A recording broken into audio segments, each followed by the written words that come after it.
Nyakora Mogejuang oyawre kendo machiegni wantiere ka chenro mar mbako romo TWAK ma wadhi go nyime Nyakora Mogejuang TWAK e chal mar piny Kenya. Wada mana rango gik mopogore opogore mwada bedo kae ka wanono kendo wakoni gigo mosebedo ka timore Nyakora Mogejuang. Kaka iwinjo kacha ka Joyce Duoro chako e chal mar piny Kenya kawuono piny mangima dhialo Nyakalondo karudu chieng Nyakalondo e piny mangima Nyakora Mogejuang. Nyakalondo setaye yo machal nade weche mage mesebedo kacha ka iyudo kakalo e Nyakalondo setiegore yo machal nade tiwinjo ga mage mano kama wantiere kar kae kamaro media services ka wan kod gimoyo 14 tiende nango e kinde ma wantiere sani ka wadhi kodi achiel kachiel wadane mondo mwarangane chal mar piny Kenya to kiny ma kawuono mondo mawachop kare wadhi bedo ka watudre kodi in bende achiel kachiel e chenro ni mar mbako romo wabera ni kod ng'eyo kachiel koda ka winjo pachi e chenro ni mawakelo ni sani kochako sani sa adek osekal dakika 24 adhi bedo kata e chenro ni mantiere achiel kachiel e mbui magwa mag Ramogi TV e Facebook X kachiel koda mano mara YouTube kamiyudo achiel kachiel e Ramogi TV keturi koda bende e Facebook fan page mara yuda Cleophas Oloch X yuda @Cleophas Oloch turi koda bende ka warango chal mar piny Kenya SMS line oyawe na riadek auchiela no abedo kata e chenro nyinga Cleophas Oloch jakisumo kanya kwar mokeo nyaka sango tantiere kae kod wenda madami othuolo mondo miyo sane oganda e chakruok mar higa kata kwa dhi nyime kod higa wasedonjo dwe mar 2 mabende seche manok wadonjo odiochieng'no mano mar Valentines mano odiochieng'no makiny adamiyo gi thuolo mondo gimosa oganda kaachiel koda ka rwakogi ayanga e twak okinyi ma kawuono wantiere kaka kod Wycliffe Nyafuanga jalony weche mag telo mabende wadane walos godo okinyi ma kawuono ka warango chal mar piny Kenya. Wycliffe oyawre kendo machiegni mosi oganda luo amosa Nyakora Mogejuang kumoro amora ma untie okinyi ma kawuono kuom bedo kodwa achiel e twak morago kawuono kendo mae twak mokwongo magi gari donge kamano angeno ne Nyasaye oritou maber koro warwako we twak ma kawuono mondo ang wafuone weche mag piny maber Nyasaye ogwedhu erokamano ahinya wada twaka warange bendo mopogore opogore Nyakora Mogejuang adhi ane studio ma Kisumu studio ma Kisumu wantiere kanyo kod Seth Okumu. Seth Okumu en coordinator mag ojende kata rowere e duond bura mar UDA e bade ma Kisumu ka wada tudre kod achiel kachiel. Seth Okumu oyawre kendo machiegni Ramogi TV okinyi ma kawuono tielo mari mokwongo ka thuolo mosa ne oganda tiulri malong'o ne Nyakora Mogejuang. Erokamano Cleophas amoso nyikwa Ramogejuang kumoro amora ma gintie ni yawre uru kendo ageno ni gichiew maber kuonde te ma gintie. Nyinga en mana kaka iselero no Seth Okumu ane UDA Youth Representative Kisumu County ka kendo ageno ni twak modhi bedo godo ni dhi bedo twak malong'o kendo adhi nyalo bedo the ability ma discussing issues machandowa e pinywa ma Kenya ka. Erokamano ahinya kendo machiegni mana kama wachako ka Nyakora Mogejuang awacho ni rumbi mag lit gi kuyo ne okwako piny Kenya mano odiochieng'no manyoro ka oganda nochiewo to yudo kanyo ni jang'wech marahuma Calvin Kiptum ne owito ngimane mano ka entiere kar kanyo jahigni 24 mano owito ngimane masirano mar apaya.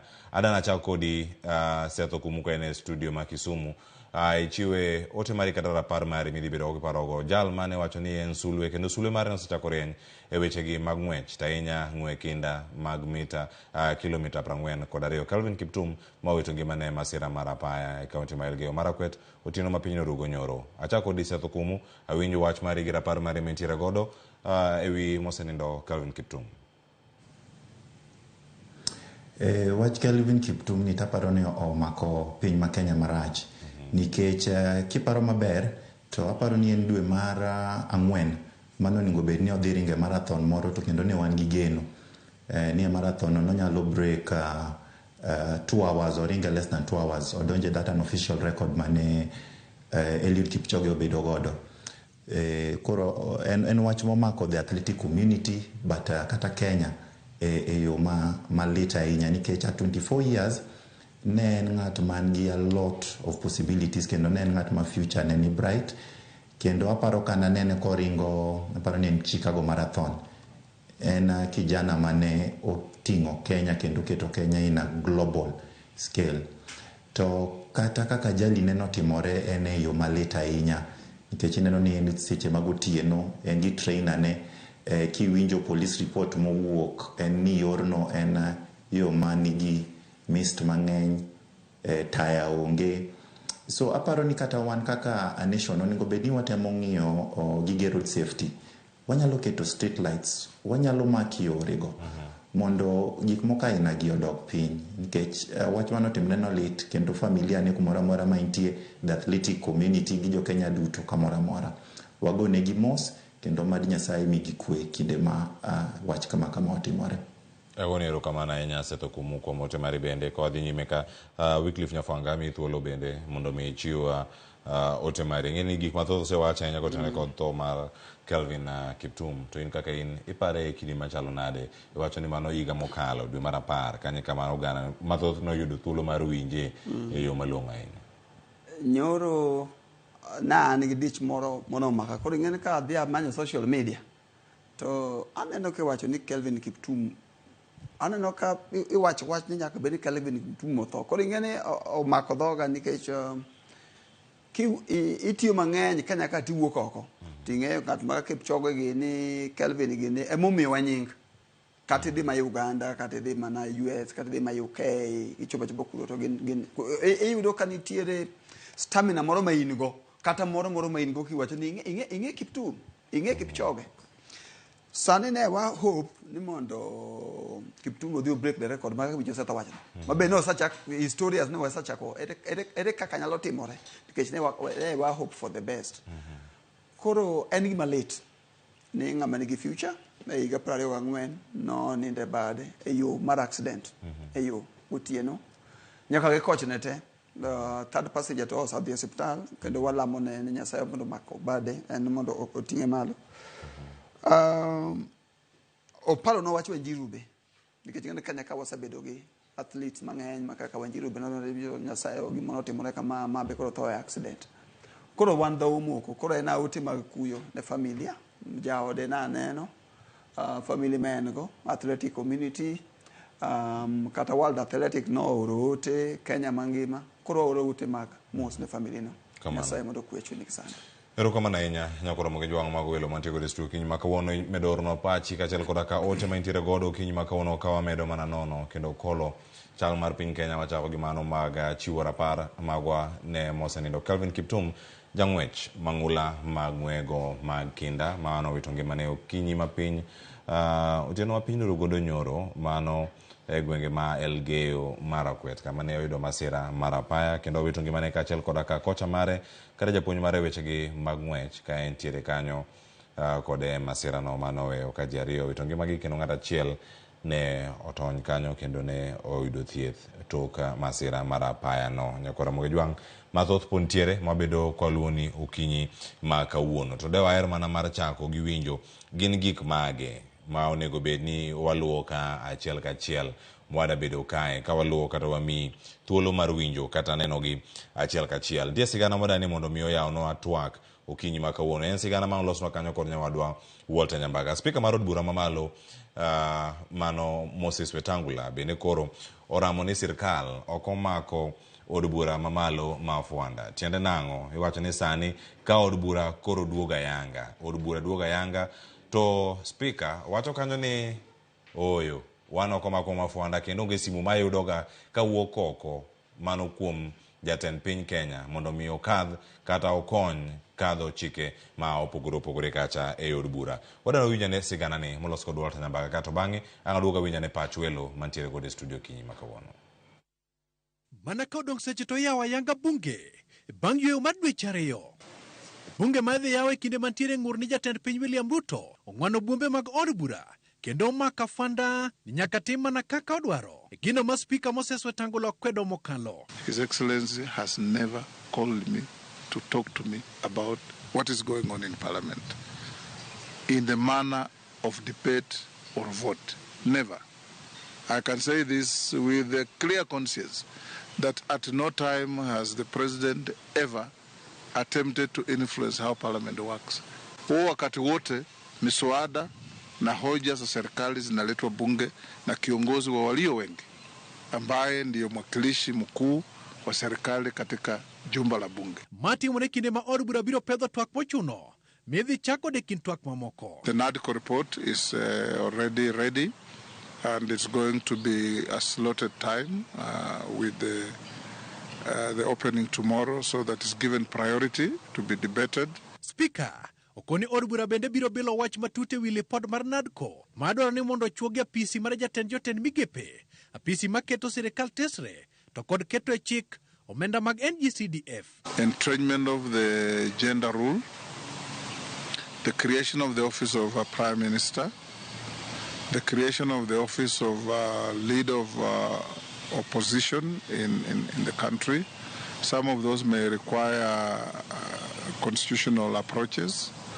We also have the entrenchment in the constitution of the national government CDF, the Affirmative Action Fund for Women MPs, and so on and so forth. Those are also on the table. Bende wetangulo yango ni twak mabiro bedo mogurore enewi usuru mar udi koyango ni jatend kweth manok od bura Opiyo Wandayi yande ondiko ne od bura kadwaro ni mondo duok ne jo od bura omenda margi mane ong'adi mag udi kata odoko ni dono osegolo ng'eto. I have seen the letter. The minority leader has also called and talked to me, and we have discussed the matter, and I believe it is under control. Secondly, I want to make it clear, because I saw some leading politicians attacking the Speaker for going to court. The Speaker never went to court, and the Speaker would have had no reason whatsoever to go to court. Okoni kamiti mar budget bende biro laro rekod saa mar chuogo budget mar 2024 2025 kendo ma nyalo miyo wuodhe mag jo od bura biro bedo manok oko mar Kenya. The House will embark on serious business. You know, the budget cycle is on now. We don't have a lot of money to keep traveling, and we only travel when it's absolutely necessary. Walter Nyambaga, Ramogi TV. Nyakoro Ramogi juang mano report mondo soka nyako Walter Nyambaga odani wachaka kanya chiel ka chiel adadhi e county ma Kisumu. Seth Okumu ichung elo rowere e county ma Kisumu magumotenre kod duond burano mar UDA. Winjo report mantiere kar kae. Speaker mar od bura wacho weche moko madani mondo mi imiya pachi malong'o ka iwinjo gi kanyo. Wacho kanyo ni report mar NADCO oikore kendo en achiel kuom gigo madhi twage kendo gik mantie kar kacha idhi mi pek e twak madhi chako ayanga e od bura. Machielo wacho kanyo ni jatend piny Kenya pok ogone simu moro amora mondo mi olos chike e od bura kata onge kaka jatend piny Kenya donjre gi tije od bura. Wachore ni jatend piny Kenya kata sirkal omako od bura Nyafuanga. Adieri mar wach nyalo bedo ni en mane korka kori inene nade nyaka sani weche mathoth bende otenre kanyo ma speaker chopo nyaka e do mabendo dagi ni en gima kamano pok otimo korka kori iwacho ni nyaka sani od bura duogo report mantiere mbele speaker kata od bura onego tiko deyo machal nade. Ero kamano Cleophas. Winjo ka speaker owuoyo kanyo kendo wacho ni od bura parliament is independent. King'iyo chapter 8 wa mar katiba articles 93-94 gi set out parliament kendo tich ma parliament onego bed ni timo. To waduto wang'eyo ni parliament is an arm of government, wan gi judiciary, executive to kod legislator. Parliament no nigi kaka operate kendo parliament no nigi standing orders, en gi mikakati moketo monego bed ni otayo godo chenro. Ordinarily parliament ikelo ne bills. Kosekel negi bills to gi debate giketo gi gibedo chike. Sani one of the bills man before parliament en NADCO report, National Dialogue Committee no. Kendo ne en gi recommendations mang'eny the constitution mar IEBC, addressing the cost of living, entrenchment mar office mar the prime cabinet secretary, creating official leader opposition. Those positions na ni kanyo. Okay, nadir ka ji nyalo wuok oko to wacho ni ati parliament bedo controlled by executive. Nikech executive timo tich mopogore, parliament kendo timo tich mopogore. To parliament is made up of individuals ma wane mwayiero. To kinde ma wayiero gi ji nudhi election, Azimio ne nigi joggi, wan kaka jo Kenya Kwanza wabende ne wan gi jowa. E parliament kanyo ka bill pok obedo passed, obedo debated. Tingi to kendi loke kata sani the Finance Act ma wan godo. Inyalo paro ka nobedo debated do nitiere recommendations moko kanyo, clauses mano bedo dropped to moko kalo. So mondo ng'ato wuog oko to wach ni parliament bedo compromised ok en adier kata matin. Taero gima speaker Wetangula wacho ni onge kinde moro amora ma president William Samoei Ruto osegone simu kata osebet kode piny ka nyise ni onego tim gimoro kama. Gima kweth mar Azimio onego time ni onego gen sure ni seche ma gigi bedo debated e parliament to giduto gintie. Ok ni moko wuok odhi go simu oko, kiawa ni moko igine ludo ok nyal chopo dhi osiptal. Onego bed ni gibet e parliament to gi debate. Kapo ni the majority nigi numbers, well and good. Iseneno ka GD e court kendo ka giwacho ni kapo ni nitie gimoro mane parliament okalo to it's unconstitutional. Waseneno ka doho wuok oko to wacho ni ooyo mano timre to noko timre e yo makare. Koro nitiere safeguards gi mechanisms moket makata ka dipo ni parliament ok tim gimoro e yo makare, pod wan gi judiciary manyalo play that oversight. Wach ma iwacho ni ati parliament okaw mafunda no. Ok en adier, Cleophas. En ang'o manyalo bedo ni timore e kinde maneno ka jatend piny Kenya kata kweth mare kalo chike makata odoko ni ero kwan mamalo to nitiere e od bura kar kanyo. Diluonge e yo machal nade ka sirkal donjore kod tich ma onego bed ni timo kod mano ma wacho ni en bad sirkal ma ochung' ne loso chike. Koso manyalo bedo achiel kuom gigo miwacho ni ero ma en tich monego bed ni timo kod jatend kweth mathoth e od bura kata mag duoko jogi e laini, tich ma Silvanus Osoro osebedo kata katimo kaka whip. Cleophas, ing'e ni executive ok kal chike. Joma kalo chike gin parliament. To parliament wan gi minority leader Honorable Pio Wandai kendo wan gi majority leader Honorable Kimani Ichung'wah. And so it is upon joma wacho ni ati chike mikalo gi ok kale yo makare mondo girali numbers e parliament kanyo mondo mi giwach ni ooyo chik mudwa kalo ni to ok en chik makare. Parliament e kuma onego bed ni gitime lobbying no. Ok inyal wuok ka to itimo rally moro yo Jakaranda kata idwa wuok idhi timo rally moro yo Yalego Usonga kiwacho ni parliament to you are a parliamentarian, ibet in that house. Onego bed ni parliament kanyo ni wuok e oko to you give reasons gimomiyo ok idwar ni chik no okal. Nikech ing'e ni siasa ma jogi goyo en siasa ma oko ema gigoyo koko to kochopo e parliament kanyo to kendo giling ok gidwa raise these issues. King'iyo kaka parliament nitiere kaka obedo constituted, onego bed ni any issue ma deal gi legislation i address in parliament. To ka dipo ni issue no ok en constitutional, waseneno nyadinuoya ka court wa mamalo owuok oko to wacho ni ooyo kata kapo ni nokal this particular law ok en constitutional, onego duoke. Point in case sani neno ka wan gi affordable housing mane oduok e parliament ka high court owacho ni nitie gima notimre mok makare, court of appeal boko chiwo stay. Sani en e parliament. Gima jo od bura onego bed ni timo en onego bed ni gidok e parliament. To gibet piny to gi debate to gineno kaka ginyalo regularize gino. Mano e tich monego bed ni gitimo e parliament. Ka ginyalo timo mano, tibiro neno ko bedo gi yot e chike mowagolo. Erokamano. Seth Okumu, coordinator mag ojende kata rowere mag UDA County ma Kisumu. Nitiere kar kanchiel kachiel oduogo e studio kama winja ne pach Wycliffe Nyafuanga. Awinjo sama ne Seth Okumu ne wuoyo ni kino wiyi iyieri kata idagi gi weche moko mantiere kar kacha. Dwa wacho nade mako od bura ma Fuanda manok erango kanyo kod sirkal mamalo iwacho kanyo ni bende onge simbe madonjo kawuok e sirkal, mano bad sirkal, mano ma otelo kod jatend piny Kenya, mano executive kanyo kachiel kod kanadko report mar thek ma bende koro nego bed ni bed achiel kuom gigo mitwak e od bura ka koro od bura duoga yanga. Cleophas, ing'e ni seche moko ndalo moko ne ane mbalariany ma US ayudo ne gipuonja ni policy moro amora mitimo nitie two things. Nitie gimiluongo ni theory, analysis and practice. Ing'iyo theory kaka gino nego tim, ti analyze ikete practice. Seth wacho moro interesting ka ni Kenya ka ni judiciary is independent gi executive gi legislator. Mano ta dieri e chik. Now, penjo mokwongo monego penji mondo kik wabed ni wa jump the queue en niya.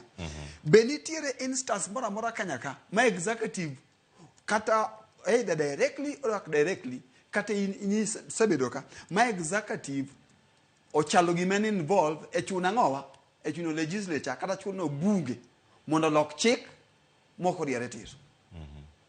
Mane penjo manadwaro akeni Seth be nyalo duoka. Be nitie samoro bosaneno kwa kaw from Kibaki kwa biro from Grand Coalition nyaka iro Uhuru Kenya ka, although they are independent but osane no samora mora machalo gi executive osachula ngo ero Seth ni ya yes or no Seth ero duokane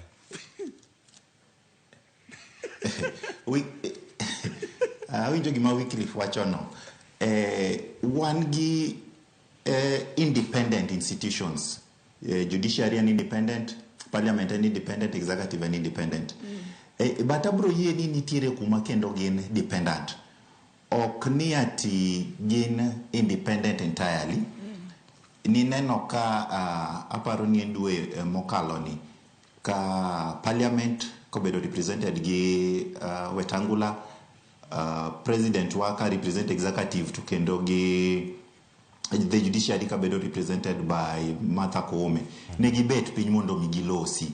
So theoretically to ayie ni inyalo bedo ni wacho ni gin independent.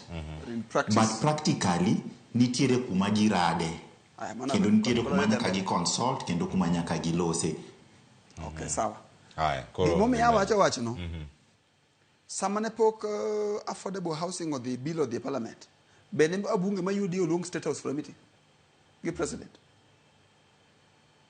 Number 2, waduoge ODM wakata Azimio. Beni chieng moro ma Azimio sa think independently modhi obunge magi bedo lobby digango gi sirkal magi vote magi chiwo voting mopogore gi manga dwaro gi ODM kata Azimio dwaro podi. Beni tiere samora mora ma UDA kata bunge mag UDA osa come against kata osa tamore gi maker dwaro mogo against podi. Koro a theory, judiciary is independent, executive and independent, uchung kare to parliament buchung kare. Lakini etiyo, onge samora mora ma bunge party moterie parliament, mibro yudo keji ngacha bro tamore dokone. Mane momeyo, edo gimi lugu ni majority kanye e parliament. Nikech the moment minigi majority, to beat ni kalo, kati duaro, kato kutimenade, kato keduaro. Chieng moro ne aneno ko buru senator iluonge ni Ofan ne wacho statement moro kana wacho gi bomi aero pio wandai no wacho no pio wandai ok read instruction from Raila of learn the body language maranga mar Jacob mano buru no wacho kosa learn the body to act on speaker mar National Assembly ok read sime mondo koko act ni ma akoro girwa ok riti Ona nenda kaka discussion chakore. Bill kata wuno ni bill moro kelsani. Ni donc sani nitie bill moro me loso mondo oket affordable housing obed anchored in law. In short, mondo mi court kik wachi ni noko time yor sheria dongi. Dongi UDA kelo mano. Sama gino chupe parliament. Be Wetangula rito mondo kero godizim. Doriti, okoriti, mangiso ni kaluwore gi kaka processes and patterns dey. To nyalo make conclusion ni gini en girwa kata gini ok en girwa. Mane momiyo wawacho ni morality ok nyal bedo legislated. Bedo ni ng'at ma nigi rieko kako nigi ti e sirkal ok bedo legislated. Wang'eyo ndalo mane ji dhi e yiero mane timo irkalo bill moro ndalo mo yiero mane bilo dhiambo gine kao pion kum speaker cha inyalo paro historia cha. Sama ne goe ang'o mene kelo koko. Benitie mbunge mora mora mane ni opposition mondo gojo na sirkal. Benitie mondo gojo na sirkal to ni opposition. Case I the majority in parliament kisungu wacho ni majority have their way, minority have their say. Kono the independence of state institutions gina gimilungo nango. Kiyodi mane mo medwaro ng'at moro. Minyal timne ma emo mido no ketwa bunge ma ber manyalo ti. Ang'o miyo sani Felix Odiwuor kata wuone jalango. Ineno ni is a traitor. Why? Because itimo political analysis. Titime koni. There is no day Wetangula wacha diri. Maler kabisa. President poko gone sime mondo ochwak bill ma support angowa serikal. But according to vuvu kaka yorede inyalo soma sime pachini ma bill mar serikal mok mar serikal. Wakwayo ni quality of debate na dala moko ne metiagi kapoko weti no wacho ni ng'eni parliament and kuma quality of debate nie malo. Koro quality of debate bedo determine gi joma nitie. Koro enena kwayo executive ni mondo executive owe interfere gi gima dhi mbele. Na wawacho weche moko machalo National Dialogue Committee. Nitie ka tudra gi committee de yore na moko. Asaso mo report no, asaso mo proposal mare, asasomo gima ng'ana wacho NADCO idhi kele parliament. Ang'eyo ni nitie structure mono salose geno to gino no proposing any bill kisa propose to nitie bilo implementation framework. Ere kaka gino nego fit up in the constitution. The issue of national government CDF. Mago gik madhi bile parliament. Gimoro kaka national government CDF dikano. Kata poko dhi nikech ang'eno carry the interest mar jo UDA kocha to carry the interest mar Azmi mag jodu bura gi duto mag jodu bura gi duto. Koro in theory parliament is independent. National government national dialogue committee reporting. As long as jo ko se yie odekalo. Mangiso ne kaka wago siasa is independent in theory to ken independent in practice. Aya, erokamano ahinya. Ng'eni wachiegni tieko twak machalo kama chielo mokwongo montiego kar kae. Seth Okumu abiro kuomi ka intiere e studio ma Kisumu. Ilernwa koro ka kori to inene e yo machal nade nikech koro kama chope ka NADCO report ne ochalo gino ma idhi bedo kacha ka itwake mokwongo. Bende nitie gi geno ni kae kama resruok dhi wuoke gigo mosebedo ka thago piny Kenya. Mokwongo weche mag yiero jo IBC ntiere kar ka, ntiere weche gi mag chano od bura, mag loso weche gi mag NGCDF kod mathoth mapod ntiere iye kae. En twak mano nego bed ni ichako godo adieri to bende odhi kelo resruok ne oganda jo Kenya masani kadhe pek mar ngima ma oganda duto rito ni od bura bende dhi kelo negi resruok. Erokamano Cleophas. Mana adwok Wycliffe matin ti gima Wycliffe owacho kanyo ma ok en adier. Seche ma wadhi e yiero to wadhi e yiero mondo mi ng'ama bedo president obed gi majority in the house. That is the essence momiyo ineno ka ji chung' e chama. At any point kisebedo gi majority in the house to in mi set the agenda of the house kendo in mi set the bills kaka idwaro ni otimgi. Egin ineno ka those house business committees, it's important mondo ng'ato ket joge parliamentarians ge kanyo. Ki ng'iyo manifesto wa bottom up economic transformation agenda wadwaro ni wa implemente. To mondo mi wa implemente nyaka wa implemente kwa tiyo gi parliament. Parliament vieko mwatiyo godo gimiyo wa those laws gi chikego ema watiyo godo.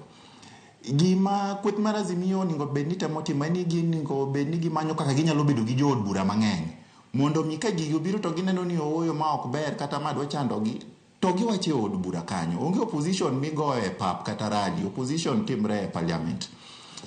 Mar ariyo en wach NADCO. Cleophas paro ni NADCO ni obiro bang' protests mek Azimio kane giwacho ni nitiere achiel ariyo adek mok timre makare to gidwaro notim makare. To ne gibet piny to giwacho ni let us form a committee mondo bed piny ong'i gima chando jo Kenya mondo wane kaka wanyalo timo. Wan kaka jo UDA we fully agree gi report mar NADCO kendo recommendations go te wayie godo. Ka en reconstitution mar IEBC kendo selection panel no wayiere godo. Entrenchment mar national government CDF no wayiere godo nikech wadono bede katiba mondo mikitime to ok ni ji chako wacho ni itime yo mok kare, itime yo non procedural, we jogi okete e katiba. The gender rule no wadwaro ni ong'iye. Ineno. So all the recommendations mokete NADCO committee, cost of living, wadwaro no dog pay. If it is reducing travel budget by 50%, kako bedo recommended no, we otime. Magi duto te, en gima kwatimo to dhi konyo jo Kenya. Nikech king'iyo agenda mar government, en making sure ni jo Kenya oyudo yot e gik magitimo pile, kendo jo Kenya services mabedo offered miyo gi yot. To kendo wadwaro ni Kenya obed gi kwe, nikech ing'e ni protest matimore kinde ka kinde gi, ok giber ne uchumi. Iparo ka report no wuok bang' protest timre last year ni we were losing some amount of money bang' protest ko mano gima ber. So if dialogue is a way manyalo miyo Kenya dhi mbele gi kwe kendo ka dialogue nyalo miyo President Wamaro William Samoei Ruto kinde mar implementing agenda gi manifesto ne to watim mano. To an gi adier ni Azimio participated fully e gini. Kodhi e parliament to okoningo bedni ati koro obedo ywaruok. En gima oningo bed implemented fully kaka nochiwe no. The appropriate legislations and laws oket in place mondo NADCO obed operational. Ka wanyalo timo mano, taparo ni mano bro miyo jo Kenya nafu kendo wach cost of living ni bro bedo largely addressed through that NADCO report. Haya. Erokamano ahinya. Mida medo bie kanyo kaka to bang' odhi nyime. Wycliffe. ingen Seth gini maora ga achiel wacho ni agenda mar UDA anyway nan consultant e weche moko mag economics not on political e gigi mag UDA koro ang'eyo achiel ariyo adek koro kwa wuoyo ka seche moko ng'ise moko iparo ni mit ng'ani en position notemo watemo ng'io policy ka policy timore ne gima nyalo timore now kuidhi e yiero Cleophas to the year on the basis ni the majority members mondo konyi implement policy as the president kata yudo majority member konyi implement ang'o policy are they independent begin independent koro be parliament independent koro it is okay mane siasa ni mondo wadhi wayudi yiero wakawo jowa mondo dhi implement agenda koro mano tine wasaloro wawewe kama mondo kik wadonje kanyo national dialogue penye cha dhie mbele koso what after break aleza mbele awache national dialogue cha gimobro kelen peace ka NGCDF obedo retrench gimeni katiba to office of prime minister kata official position otimnadi oketi donge ji odhi obedo piny ni koro wa discuss cost of living odhi otim gigi te ma national dialogue report ko bedo implemented koro what is the impact e jopiny gima gini biro kelo mondo be kik jopiny riti gimoro maduong' ni ne dhi e parliament ni koro wadhi yudo resruok onge gima gini biro kelo en mana kaka Seth osawache kendo yiege Seth odhi kelo gima iluongo ni peace mondo mi peace bedi nyoro ne watimo policy moro mar rating to government manyiso ne ya nitie gima kesungu luongo ne ya physical violence mineno ji dawo ni ji dhi e protest ni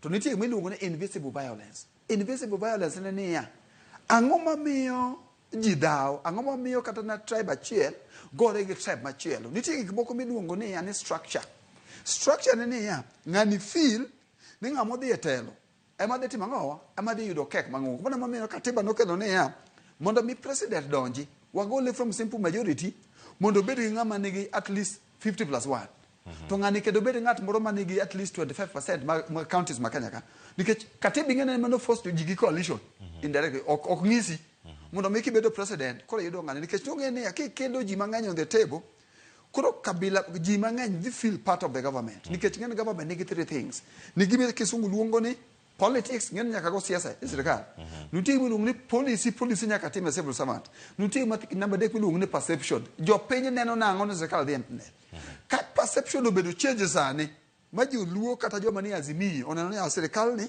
no saketo jakom e sirikal koro ma pattern mar sirikal madong perception koro di foment peace mane gi meditate koro ji di mbele ero kama na inya paro pod nienjo kama opogore opogore kapok otieko twak mokwongo mantiego ka mondo orang'ane gima jatend Wiper nowacho kotenore kod jodbura mag Azimio wadeno wawinja ne ote mantiere karka to gin ote ma bende oor kachiel Wilberforce Otieno wacho kama awinjo twak maber peny na Okumu ni oparo ni Wetangula nyalo kono jofwambo ni Ruto goyo ne simu wan jo Kenya kendo waneno gik ma sirkal timo weche NADCO konyo youths kod ang'o kaka en youth rep mar UDA mano mantiere kar kanyo odhi nyime kowacho ni parne Seth ni parliament ni kod lobbying ma Ruto kod speaker timo kuom chulo MPs to vote for them aya anga duoga winj pachi gi thuolo mar duoko kata kamano Ruth Nyathi Ochieng wacho kama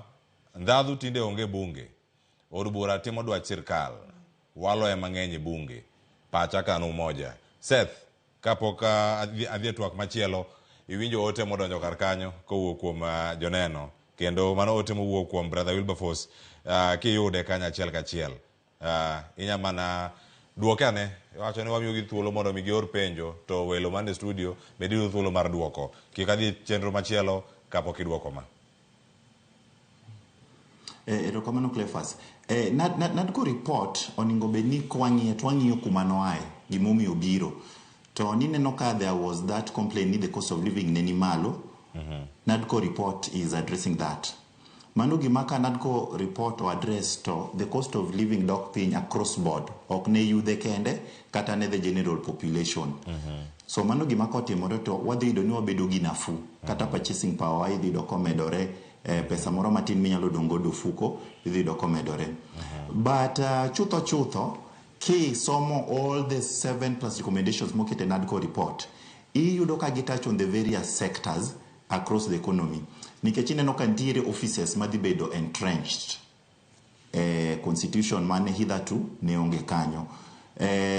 Mano gima abro yiere gi Wycliffe ni in one way or the other odhi mean there are more employment opportunities ma vijende wanyalo yudo, to even over and above that idhi yudo ni gigo ma watimo, the processes ma dhi lead ma offices gibed established ma gibed gik matiyo, idhi yudo ka the youth in one way or the another obedo involved inside that process. King'iyo kata parliament wan gi Young Parliamentarians Association ma push the youth agenda e parliament. Magi gik mwadwa ni wati godo mondo mi ka report ni bedo implemented to the input mar youth yudo kanyo. To begini ka ng'ato wacho ni nitiere lobbying moro mitimo e parliament. Seth, erokamano ahinya. Generally mana kidhi nyime, ka ngidhi nyime mar lero. Bende report mar NADCO ne dwarore mondo mi riwruoge mantiere od bura makelo kanyakla ji matindo kata jod bura matindo kaka mano mar Young Parliamentarians Association mondo mi oyud teko mare. Bende ni gimoro madwaro report kaka mar NADCO koso en mana ni jotelo matindo miyiero madhi od bura onge kod chuny rowere kata jogi matindo magidhi kata nikech ok gidhi mondo gilose low, gino yiergi mana kaka jomatindo mantiere kar kacha. Jogo moyier mondo lose wi ojende ong'e gi kacha mantiere od bura. E kinde malose sani, report kaka NADCO nen gino mane nyaka rit nyaka chop kare koka duond rowere kata konyruok olorne rowere.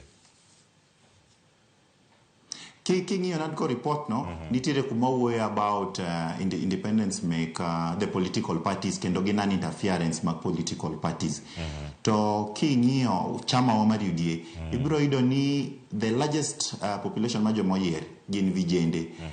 Chembe moko me matindo tindo gi king'iyo constitution gi parliament, ibiro yudo ka nitiere vijende mang'eny, people of that young age moyier kanyo. Koro gima temo wacho en niya, seche ma report ni bedo implemented, kendo seche magini come into fruition, what dwaro ni the youth involvement mondo bede gini.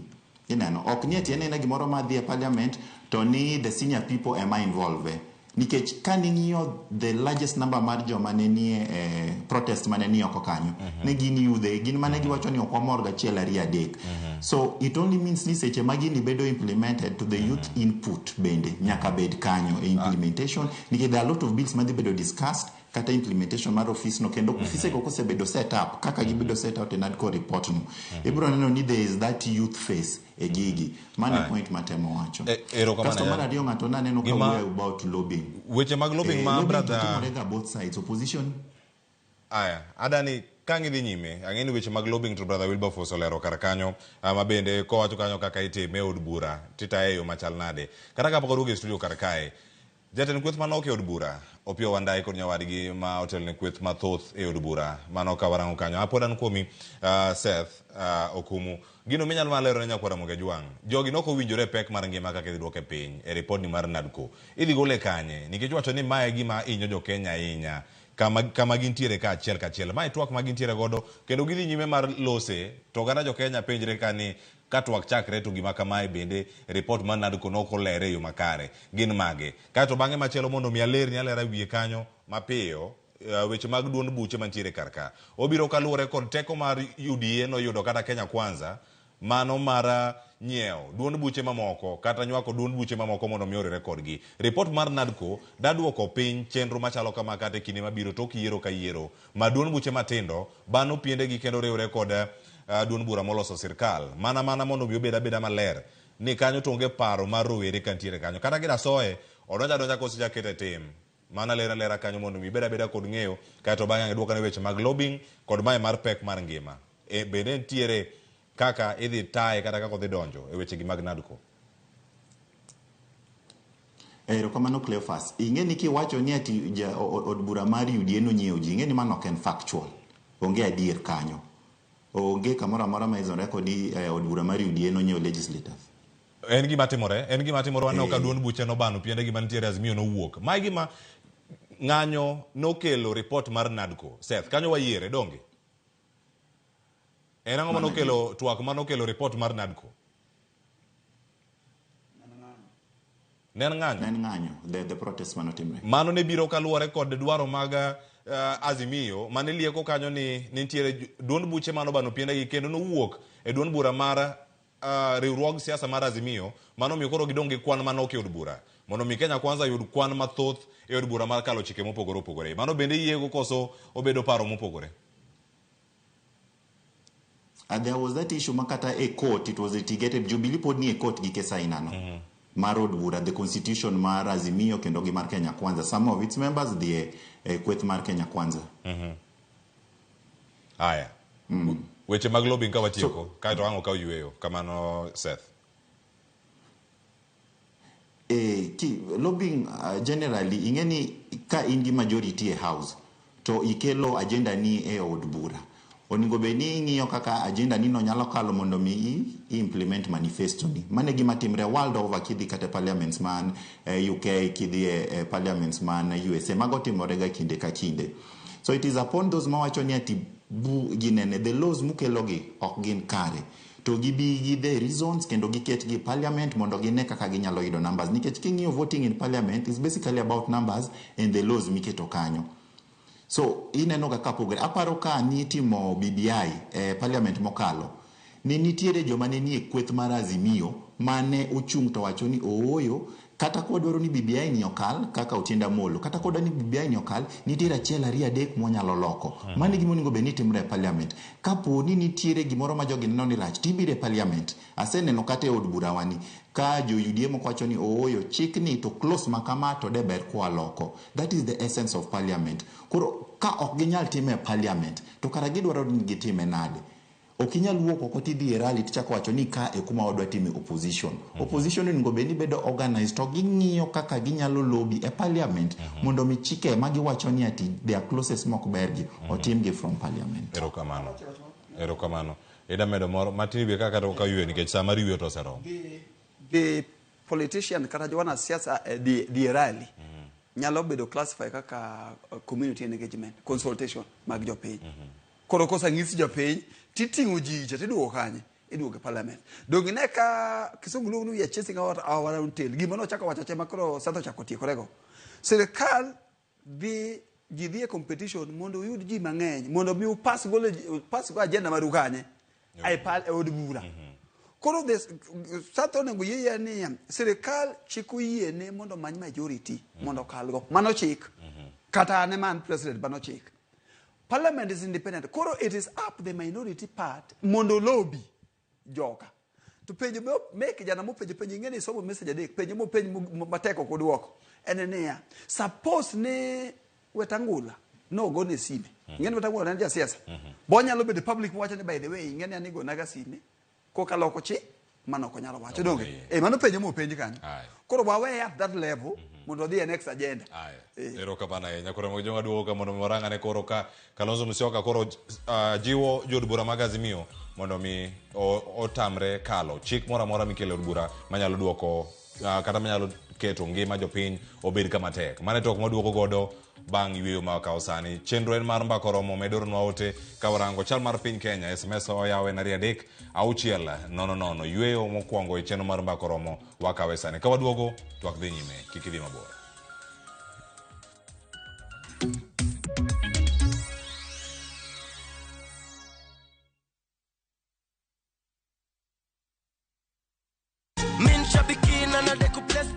AFCON 2023 is here.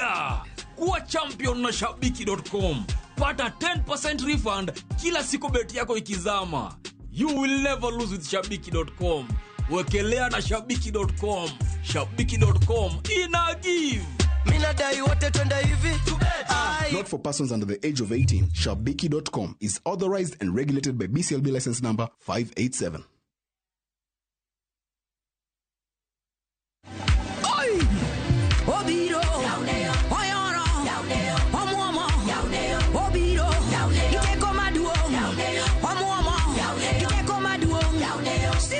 Mondo mi yud wer mar yawneo kaka skiza to mari ni *811*343#. Ng'e malong'o ni Ramogi TV en ot mar jower duto te. Oi!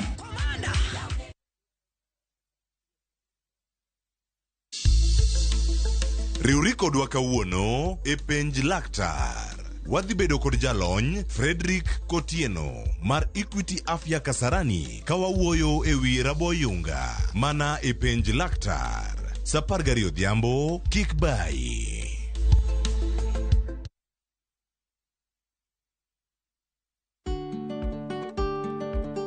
Be ing'eyo ni chenro mar timo chudo kokalo kuom simbe mag ong'we yamo miyo jogo man kod simbego thuolo mar chulo mwandu mapiyo kendo e sa mowinjore.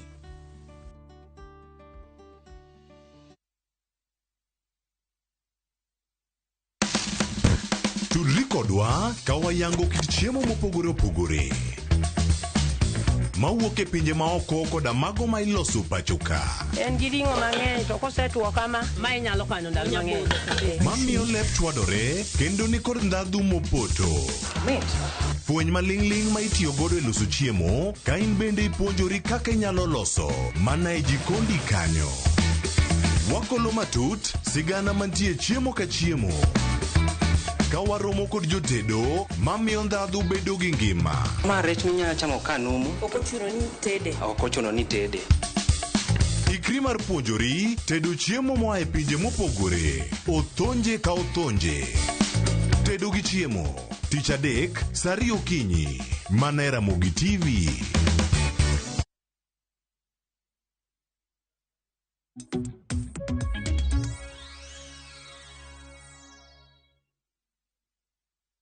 Nyakora mogi jwang machiegni en mor marani podi kete karkae chenro mar makoromo chenro mamedo puonji kendo amedo kolo weche mopogore opogore matimore e piny Kenya. Ka uno rango chal mar piny Kenya kendo koro sani kadho chike e od bura ochopo kanye nyakora mogi jwang mano e kama kelo wa twak mabendo adabedo ka warango ka jatend Wiper Kalonzo Musyoka koro nyiso jod bura mag Azimio mondo mi ka gidok e od bura giwit oko paro mora mora mar kalo chik e od bura madibed ni nigi ageta mano mar tingo kata keto ngima jo Kenya oidh malo ne oloso kanyakora moge jwang kotimo limbe mare county mano Mameru kendo kano loso kanyakora moge jwang no wacho ni sirikal Kenya kwanza dhi ataro kod singo mane gichiwo ne oganda jo Kenya notene kod jotelo mamoko kotingo Peter Munya Eugene Wamalwa e kin mamoko. Wamalwa bende wacho ni duol mano mar nyaka los duol mar IBC e yo makare mano mar kelo adiera ai wechego mag yiero kochopo higa mar 2027 wawinjane. Finance Act tumeambia wajumbe wetu wa Azimio wakatalie kata mambo ya kuongeza wananchi ushuru kwa sababu maisha yamekuwa makali zaidi. Kwanza tumeanzisha mfumo wa kuokoa public officers wa Kenya ambao wako na payslip. Hata wewe mheshimiwa County Assembly MCA unakatwa kwa nguvu. Unakatwa kwa nguvu ati ukatengeneze nyumba. Na huku tunajua kuna wale wataalamu wekezaji ambao they can do affordable housing kwa bei ambao wananchi anaweza kununua. Muombee bunge letu la Kenya. Wanarudi kesho bungeni. Agenda yao ya kwanza ikuwe ni kuteremusha gharama ya maisha. Hiyo mnaunga mkono? Ya pili tunataka IEBC iwe reconstituted, iwe IEBC ya Wakenya wote. Ile sisi wote tunaamini na tutasimama nao 2027 tukitafuta urais ili bwana Zakayo aende nyumbani. Na ile inaendelea saa hii ni uporaji tu. Usidanganywe na mtu. Mkiambiwa mafuta inaenda juu, haiendi juu bure. Ni kwa sababu kuna mtu anapora. Wycliffe Nyafuanga acha kodi mano paro mawuok kuom jotelo mago mag Azimio kan gintie gwengego Mameru kanyo koting'o Kalonzo Musyoka, Peter Munya kaachiel koda ka Eugene Wamalwa. Pang osechak chan chenro mag yiero mabiro 2027 ndara mag kaono kanyo kama nego bed ni gichome rem kadho chike e od bura. Kwan mag jod bura mag Azimio kata kirango oromo chopo makare ka jo Kenya kwanza ramoni da kadhe detamgi kada yawa geto ni siasa muningene ka poko the policy part of it yawa gini manangowa tani siasa yawa gini na siasa cost of living was awacho platform opogore kata no wacho nyaka ka ni microeconomics kata cost of living oker gibi chiego kinyi te wacho ni kawuono koro nitiere baton moro mwadeyo koro wuogi dhi ng'iewo mogo pesa di mogo de 170 koro dhi ng'iewo 130 ng'eni there's a production cost mana mogo ndalo moko ne ker machon Uhuru Muigai Kenyatta no wacho ni bech unga dok piny kichopo te yudo ka ng'ama no import ng'ama no kelo oduma koa Brazil no kele ka tax ni malo no sachulo tax kata ogoni mana kwan production cost to ngise ne an mai gi monenga use gini mondo ayudo ohala kidagi ni na use bei mapiny to mangiso ne kidwa na use bei ka en 170 tidwa na use 110 nitiere siling 60 koro mane subsidies cha mode ngauna koro iyudo ka en gima ok tim overnight ga microeconomics ok yire time overnight. Number 2, dola kaka winjo koro dola ringo ni dola osechopo 160 samora mora wa advice ga ema ne jo sirikal ne ya tim gimoro mora monetary policy mondo dola dog piny konyo na 160 ni thup ing'e nitiere export and importer ng'at ma uso mwandu ne oko mangi ma uso mwandu ne oko mangiso ni ebu chiemo maber ka dola otimona na dola medore nikech ing'e ko uso tichule en dola mangiso ne mbe ohande ni malo koro gik mitimo ga mose policy king'io policy mar sirikandwa ni Uhuru Muigai Kenyatta gi sirikande ne nigi gimiluongo ni monetary policy gimiluongo ni subsidies mangiso ne ya ka bech mafuta dhi mang'eny to kaw bech mafuta to bei mang'eny cha wene sirikal okaw subsidies mondo bei matin iket ne jopiny to mondo mine dola dhi malo sirikal ne nigi system mar policy mido ka nitiere kaka iwole kizungu luongo ni policy tools so tools of decision making a policy mangiso ne ka dola dwa dhi mbele to kaw reserve mar sirikal to mwaga economy koro supply bedo mang'eny supply and demand to dola dhi piny sirikal ma sasa no wacho ni ya ni ogidwa mulo dola in terms of kedo gidwa ni supply and demand kizungu luongo ni equilibrium samosa kawe kaka no kawe ni okonyal chako wuok e production side ni mondo any language makata zimie mungisu sani ni tunataka serikali ya winjo wacha Kiswahili no or reduce the cost of living magi gik ma policy manyaka jopiny makata kini miwinje sani tine excited ingeni Kalonzo wacha wacha malicha ahinya iwinji kuma malo wacha cha IBC mabedo constituted ni dong ni e dalo dong mabala dong ni e dalo dong ene report mabiro kanyi mabiro dubura medo te wache nango now the issue mar cost of nini ilunga nango cost of ilunga nango housing cha ni winjo ka serikal masana wacho ni wakaw gini wadwoke kanye we wakaw policy ni watere mondo time through check kaka ne koto wache maker no sawacho ni gisachako law process mar check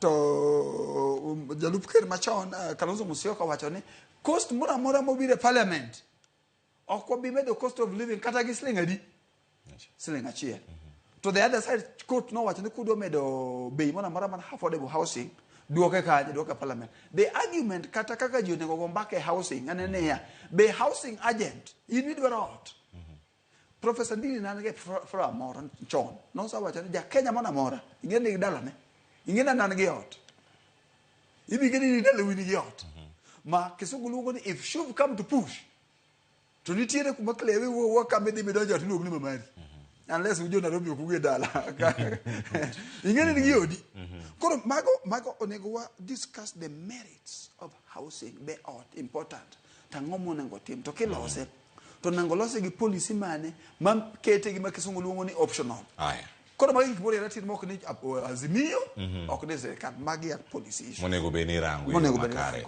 Seth Okumu akeli TWAK nyalo bedo ni od bura itiyo godo mana kaka masin mar goyo ombulu e kinde mikalo chikegi kusenango matimo winjo kanjo telo mag azimio bende kaloso jod bura wa kik ugo ombulu kata kik ukal ka upuodho chike machal kamagi ntiere e gwenge ma opogore de wachango kotenre kod paro gi duto mamienjo od bura itiyo ga tie kaka voting machine gin mana mwacho ni gombulu en yes kata no kwed kata uye e giduto kama gintiere karka di wachango ko record paro mamiyo ka wuok kuom nyangile mago maga azimio sani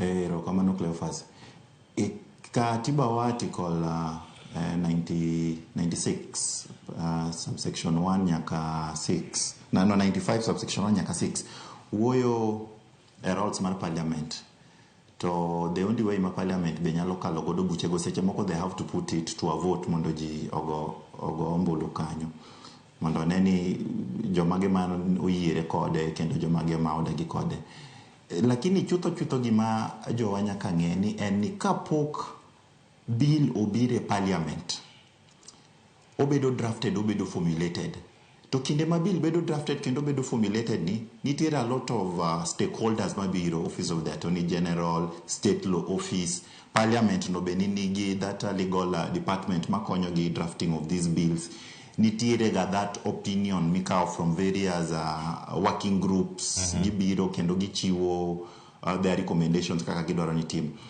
Ma at the point ma bill chope parliament no bedo debated, to nitiere joma ng'eny kendo nitie opinion mang'eny moseso in that bill mondo mikoko chope parliament. Ok en mana tich mar ng'at achiel kende. Koro ka migosi Kalonzo Musyoka ka chung to wacho ni kudhi parliament do not vote for this bill. Mano is very misleading kendo mano gimoko ningo wuok from a senior person ka en ng'ama osebet e parliament for long. Ong'e kaka parliament operate. He's been a parliamentarian kinde mathoth. Gimonego bed ni gitimo en ni debate the merits kata the demerits of that bill. Ber kata rach mar bill no. To the only way minyalo timo mano en ka in on the floor of the house kendi chung tiwacho ni ooyo mato rach to iwacho gimomiyo rach to gigo bedo recorded. Mato ber tiwacho gimomiyo ma ber. Koro kata kadwa ni okale to wakale, but let us make amendments to this. Kamani kaka parliament oningo operate. Tabro yie gi Wycliffe. Policy issues gin gik makao kinde. Okinyal chung e rally tiwacho ne dwa ni cost of living odok piny to kinyne cost of living dok piny. Cleophas ibro paro ni ka wachako dwe mar December kwa biro January sani wane February. Bech mafuta osedok piny cumulatively. Anytime ma EPRA golo new prices tineno ka bech mafuta dok piny. En progressive, ok en giminyalo tim nyadichiel. So some of these issues ok gin ga issues ma inyalo chung tiwacho ni kawuono ni twadwaro ni bech mo odog piny by 50 shillings kata 60 shillings. En gradual depending on other factors kata globally. King'iyo piny mangima sani osebedo gi protests. Piny Nigeria ka nyocha nitiere protest. Lisbon, Portugal obedo gi protest. Kidhi London gisebedo gi protest. Mane we watch high cost of living. So ok en a problem ma en unique to Kenya. To aelewa ka wach ni parliament kodhi to ningo be ni kalo bills makonyo jopiny. That is the role of parliament. Mano to in adier. Mondo mi ka bill moro biro parliament ting'iye to be interrogated tiwacho ni bill ni kako biro. En bill manyalo konyo jopiny. To kendo ka watimo mano to wadwaro input mar kweth mar Azimio miwinjo ka koro inyiso ni kik gi debate e parliament no. Ko ki debate e parliament kanyo kara. Gidhi konyo jopiny nade ang'o miyierogi? Iyierogi mondo gi boycott debate e parliament kosi iyierogi mondo gi debate bills e parliament? To wacho ni state office the consultation itimo throughout.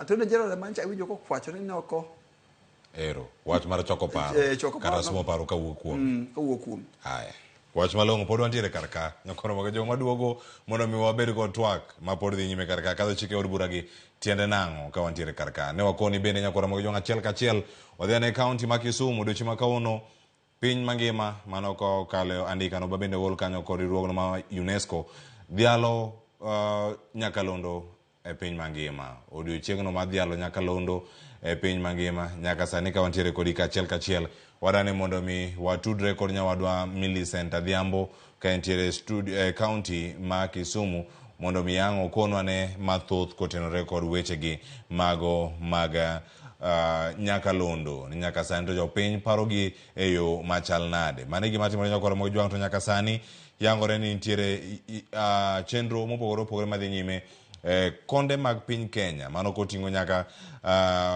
jal ma ochung'ne weche mag fwambo kata duol mochung'ne ute mag fwambo mopogore opogore kachiel koda ka tije mag fwambo mopogore opogore pacho kae ka gintiere aluora mano ma Kisii okinyi ma kawuono ka gidhialo weche kuma en World Radio Day. Kawuono na dhi achiel kachiel odiochieng' nyakalondo e piny mangima. Millicent Adhiambo nitiere achiel kachiel koa e county ma Kisumu. Millicent Adhiambo oyawre uchio nade county ma Kisumu engima ni te bende isekedo thuolo kata mar tiyo redio kata tiyo nyakalondo to sechalo nade kata kokitiyo kata kiwinje korka kori kidhialo nyakalondo chieng' ma kawuono idhialo yo machal nade baro ne twak iwuok e county ma Kisumu.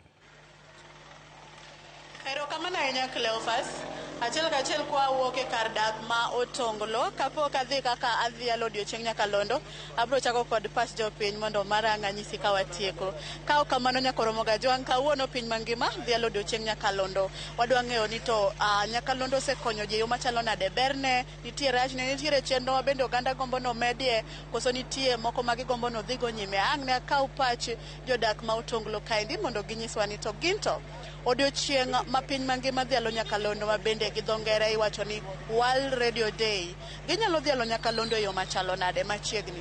Abo chako kodi ing'ina kamera kasto ichak gi nyingi nyisa ni to in inyalo dhialo nyakalondo kata redio e yo machalo nade odiochieng' ma kawuono ma piny mangima paro bedo redio kod ji kata tij redio pacho kae. Karawe nyingi iluonga ni Musa Depo mar Otonglo boda boda.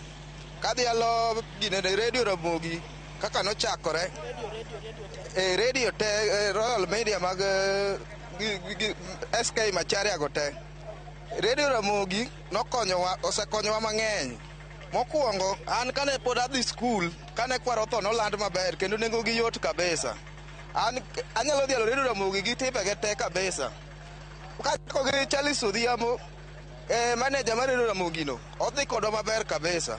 Pok aneno rach ma koro aneno redio Ramogi en ni kigo simu, vijende kaka youth kaka wan kamae. Ok mak simbi, iwinjo ma jodongo moko mawuoyo redio kanyo, vijende to simbgi ok donji, mano kende manyalo wacho ni koro rach mar redio Ramogi. Radio Ramogi, redio ubiro mar redio piny kae kata pacho, ka inyalo dhialo yo machalo nade, ber redio rachne. Ber redio en ni osekonyowa mang'eny, kata kidhi karachuonyo iwinjo Ramogi, kidhi kia kata kune en Ramogi, osekonyo ji mang'eny e yore mang'eny kabisa. Mapiyo piyo ng'ama chielo, inyalo dhialo redio machalo nade, ok ochuno nyaka obed redio Ramogi te, redio te, biro mar redio like, redio monyiew uwinjo godo channels mopogore opogore, inyalo dhialo yo machalo nade, chagi nyingi. Okay, nyinga iluongo ni Ezekiel Otieno. Anya dhialo redio te, stations te, nikech gikelonwa first hand information machiegni. Iyudo ka jodongo mantiere research areas, ginya yudo that information very fast. Most of them, they don't have televisions. Koro ing'eni koro ginya yudo information mapiyo piyo, because televisions requires electricity, but radio ntiere mako matiyo nyaka gi battery. Koro ginya yudo information very fast. Nya yudo nyaka nilando kata tije moko, ilando some important information moko idwa ni mondo kel rural areas. Koro radio no endo is the first hand information maginya yudo godo information no. Yeah, beche be yot, alafu yudo ka radio they have different stations with different languages. Koro yudo ka joluo nya yudo informations moko winj Kiswahili, Waluya be nigi stations ginya yudo informations. Koro mano endo is the good thing about radio. Yeah.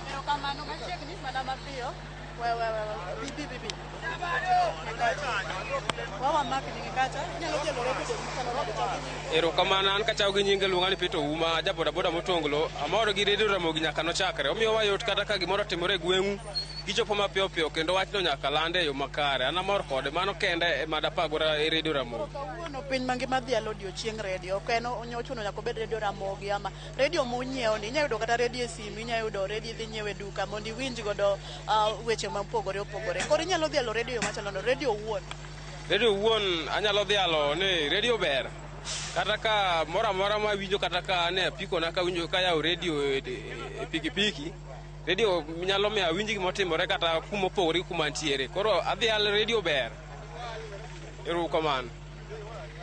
Okay, mana kamano Cleophas, mage moko kuom paro mag jopiny kata jodak motonglo, ma bende kaka iwinjo ka giwacho ni gin gidhialo redio e yo mopogore opogore, Nyakalondo kelonegi weche mopogore machiegni kodgi, kendo iwinjo ka giwacho kanyo ni Nyakalondo bende nengone oyueyo, ok ochal ka wang' jowi ma seche moko pesa minyalo tiyo kata omenda minyalo tiyo godo mondo minyiew wang' jowi, inyalo nyiewo godo Nyakalondo modhuro. Kata sani bende iyudo ka nitiere ong'we yamo mang'eny manigi Nyakalondo. Koro ni penja ni anyalo dhialo Nyakalondo yo machalo nade. Anyalo wacho ni wuodha mar bedo jafwambo nochakore kod Nyakalondo moro ma iluongo ni Sunset mayudore e Homa Bay. Mane kama nafwenyo ni kare anyalo bedo jafwambo makare, nikech kana donjo odiochieng' mokwongo kana timo chenro na mane joduogo nyisa ni achalo ka gima ni winjo Nyakalondo mar Citizen. Kata kamano kaka namedo ni anatimo chenro moro miluongo ni yuto mari machal gi marwa ma wan godo e Nyakalondo mar Ramogi mar wang'o nyango.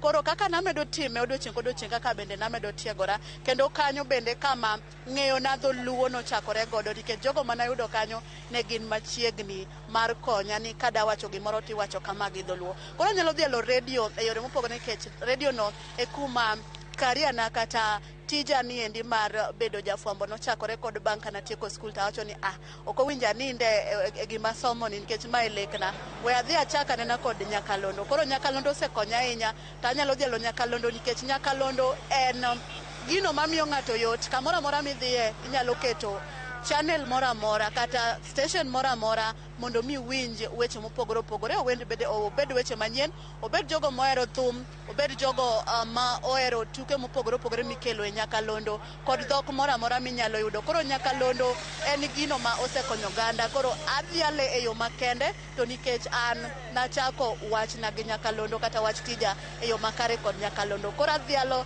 nyakalondo e yo maduong' ahinya. Ka ok kamano, Cleophas aduoko ni e studio mondo idhi nyime kod chenro ma wan godo e mbaka romo. Cleophas, an kuomi.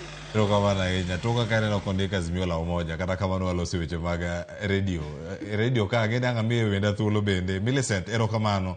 Gima ilero nyakwara Ramogi Jwang' ka nino mabe kacha ni lendo gi Kiswahili, ang'o ma nipimi gi Radio Citizen ponono, nitiyo gi Kiswahili koso nitiyo mana gi dholuo podi ka intiere kakanyo, to safarono iselero kaka nobedo mana mapiyo, ne wache gi dhok mane?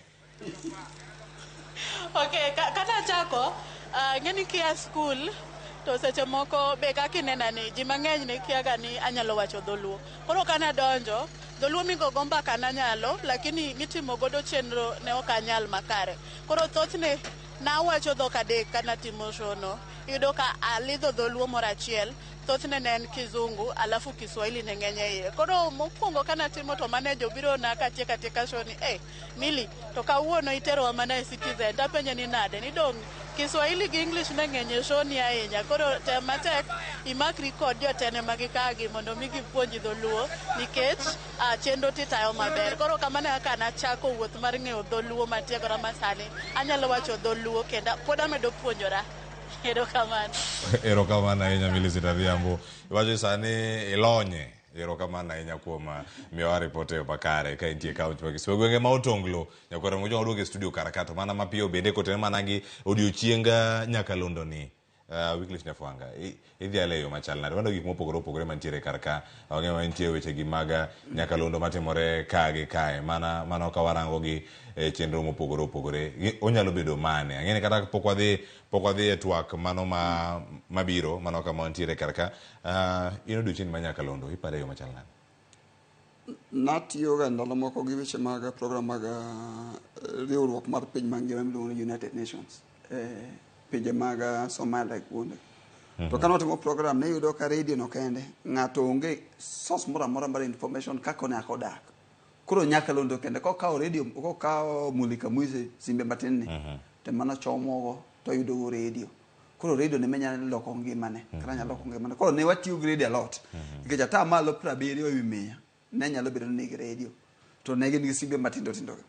Koro radio en kuchono wakawe kaka human right, kata ratiro mar dhano. Maka ni onge go to nineno kaka rach. Koro kaje mana fwenye teko mar radio. Nikech TV seche moko, TV ng'eni chon dong kani watu dongo, TV ne wacha joma ne omeyo mane nigi TV. To radio ne gima nyalo riwo ji together. Koro from kanyo kichata ka Kenya ka kibiro kiyudo yo mar riwruok kaka radio.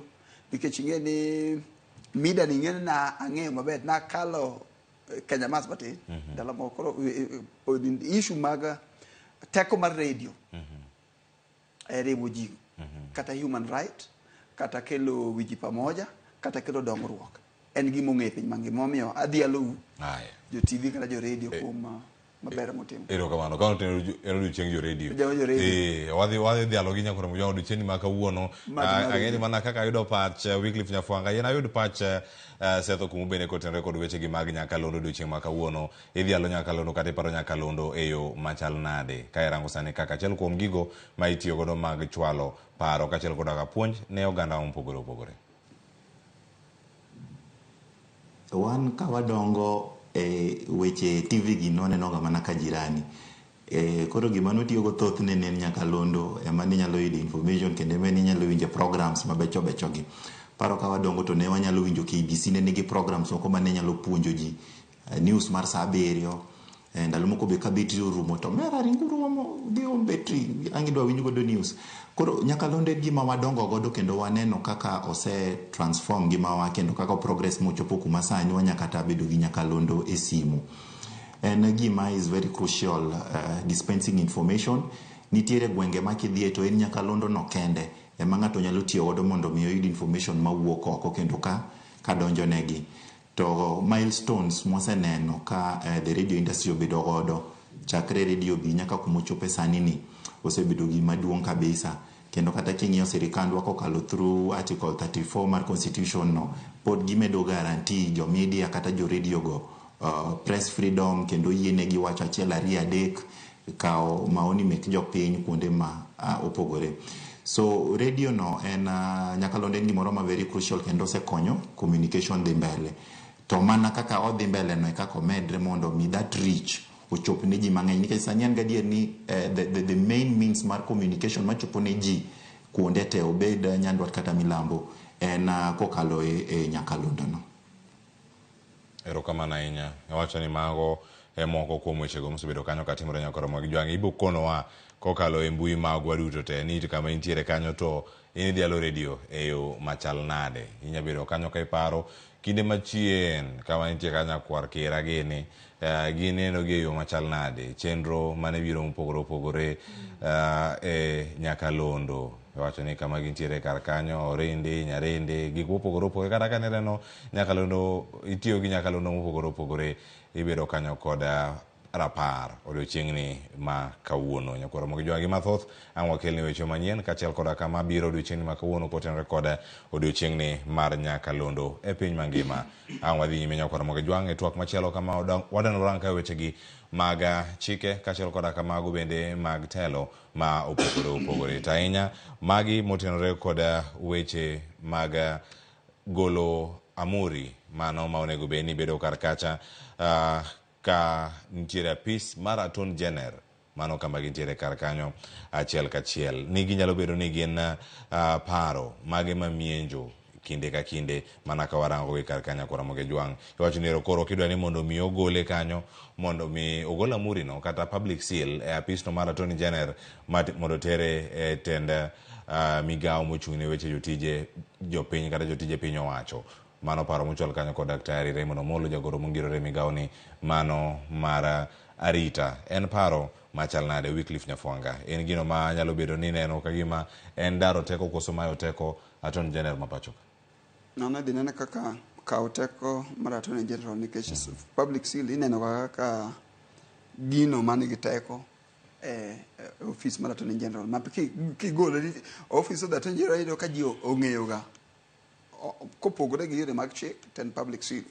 Koro pok ayudo ratiro kaka giwache ni nikech ng'eni nitiere gimo midwa gole nang'o tang'o midwa tere office of public service. Mar ariyo kaluwore kes nonoga itimoga history ma Kenya ka gi migepe mang'eny eyudo ka migepe inyalo loki samora mora iyudo kokaw public service oriw gi devolution seche moko kere kang' chiwo gokinyi to pogo public service deriyo ochako kaw public service oriw gi en machielo. Koro an independent gima very important ne public machalo seal onego kaw to wear office of Attorney General because a seal of the government is en kaka gima kasungu luongo ni legal entity because kumogo en amuru mar japiny mangiso ni ma authority mar Kenya.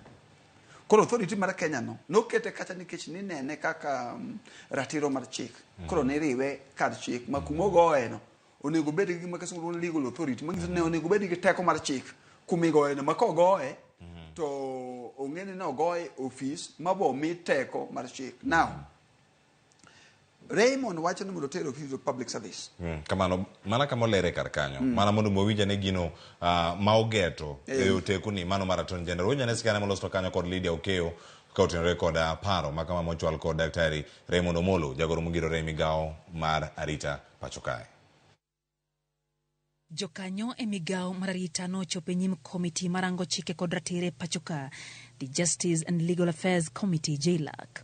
As a ministry, we had already picked this as one of the major amendments we needed to make. Ne gichwalo paro madwaro mondo mi gol amuri mar sirikal e apisa ton jener kendo tere apisa ten migao mar jotije piny owacho.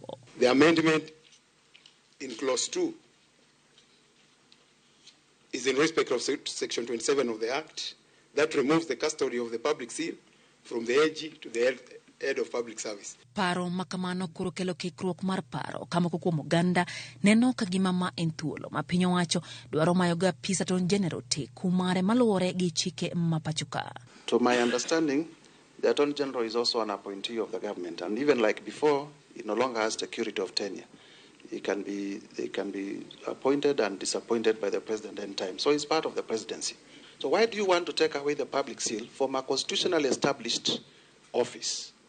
When we know the practice in all the Commonwealth countries is that the public seal is normally held by the Attorney General to an office that has been created administratively. Paro moko bende koro medo tucho ni dipo ni piny owacho dwa bedo kod teko ewi amuri mar piny owacho mar chiko chenro mag chiwo rak ma pacho ka manyaka bed kod amurino kapodhi e kind chenro mamoko. What is this that has occasioned this move and the need now to transfer this from the AG to the head of public service?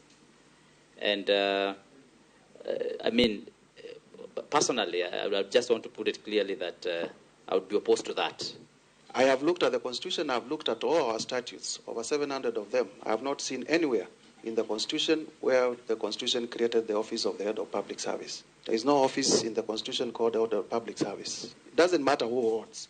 We are just looking at the law because we are legislating for this country. Paro mar chikno mochung'e gi jatend kweth mathoth e od bura Kimani Chungwa bende dwaro mondo mi med kwan jokanyo e komiti marango loko mar loch ka gidwaro ni ji auchiel go duto obed jogo ma oyier gi telo madonjo apisi kipimo gi sani ma telo madonjo yiero jo komiti adek matiyo kanyakla gi jokanyo adek e telo mokalo. The bill seeks to increase the representation of the president from 3 to 6. We are supporting this proposal. It will strengthen the president-elect membership in the committee and will enable him achieve diversity in representation to that committee. We don't want to create offices for people. We don't want to discuss as parliament imaginations. Aya, report mokele kanyo kod Lydia Okeyo, Wycliffe Nyafuanga, mana kama ng'adi kar kata kitemolero gino ma Raymond Omolo wacho wechegi mag amuri kachel kora kateko ma bende wacho ni mae mantie katiba apis monego tereno bende ochuoge yo machal nade kod katiba mapachoka. Mana mewinjo ka wach maber ni idwa gole office mobedo created gi law titere office ma is administrative mangiso ni kinyi nyalo vunje kinyi go kinyi. Koro be Raymond boko chiwo ni legal backing ni watere mondo nikech public seal gi service delivery onge. Aparo ni in short ma is a bad idea giwerego mondo Kenya dhi mbele. Aya, mano pach Wycliffe Nyafuanga wacho ni paro ni oken paro makare. Bola piny mana kako biro no Kenya dhi mbele gi chenro mamoko. Seth Okumu, in gi paro machal nade kotenre kod lokruoge makoro bende ilieko monego bed ni chwalo mondo mi oganda kata jotelo obede kod twak e wiye. Mano kotenre kod oteku mar Attorney General kotenre kod wechegi mag amuri monego bed ni daro kawuok apise nyaka apisa jal mochung'ne jotije jopiny. Tije jopiny. Erokamano Cleophas. Ayie gi wabunge go kaka ne gilero. Public seal king'iyo Commonwealth countries generally obede office Attorney General.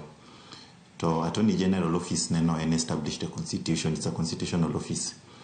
So ka idwaro no gol public seal office Attorney General to tere office mar head of public service. It would be interesting to know ni en reasons man ge magichiwo the rationale ang'omio gidwaro ni gol seal no. Given nikingio that seal, the importance ma en godo in the legal documents ma wan godo within the Republic of Kenya, it would be interesting mondo gigiswa gimomiyo idwaro no gold seal no e office Attorney General kitero e office Head of Public Service. At least once gimiyo wa those reasons to we can sit down to wangiane if those reasons are convincing enough mondo mi that seal work. But ordinarily okane any reason gimomiyo public seal onego bed moved from the office of Attorney General ka the office of Head of Public Service. Ingeni office Attorney General no nigi checks and balances moket by the constitution. If the holder of that office will violate the constitution or timachel ariadek, there are mechanisms mobedo put in place. Kingio, the head of public service, and onge such oversight ma constitution okay to this side. That is an office mobedo created by the executive. So chota I feel ni wanigobenichi onwa reasons. Gimomi do no work to. If they are not convincing enough, so that seal should just remain with the custodian Mosegabedo office mar attorney general. Ero kama na inyamano paro kutende kod otekuni mar attorney general nyakora mo jonga dhiane kama chielo paro kachel kora katwa ke thuolo ma dakika par mantiere kar ka mada bedo ka walose warangane yiero mar 2020 kod abirio odhi chalo nade mano ka wantiere kar kae nigi bedo ka waluogi achiel kachiel to motelo ne ma wadeno rangane ODM ikore ne yiero to ka gikore ne yiero paro mage mantie ka Raila Odinga obede yiero koso oyo jotend ODM wache nade kotenre kod weche maliekore ni yiero idwa ni Raila Odinga osir jal machielo kata nyangile machielo e duond bura mar ODM kata riwruok mar Azimio la Umoja mano kamotingo jotelo goduto mag duond buche maloso Azimio wabijane sigana ne molosno kod Ale Beach kotenre kod romo mano kelo kanyakla jotelo bura e kaunti ma bedo chieng' manyoro tainya mago mag ODM. Jod bura mag ODM go mane loso nyasi marikwe ka chud bura makarachuonyo ne oseyo jowetegi magen geri riwruog siasa mar Azimio mage wacho ni osebedo ka sundo gai mar Azimio Raila Odinga mondo wang'ni obi osir lwedo achiel kuom jodito mag riwruog siasa no e laro kom jatend piny Kenya yiero mabiro gikone jotend duond buche maloso riwruog siasa mar Azimio mane kod dwaro mar chung' e laro kom jatend piny Kenya yiero mabiro mondo chak chon makigiriti ni Odinga mabiro ting'o badgi. You should not pressurize Raila to tell you that you are the one who is going to take over. No. Just talk to people. Come even here. If you force Raila to tell our people that they should elect you or they should nominate you to be their presidential candidate, without talking to them, without convincing them, they will not vote for you.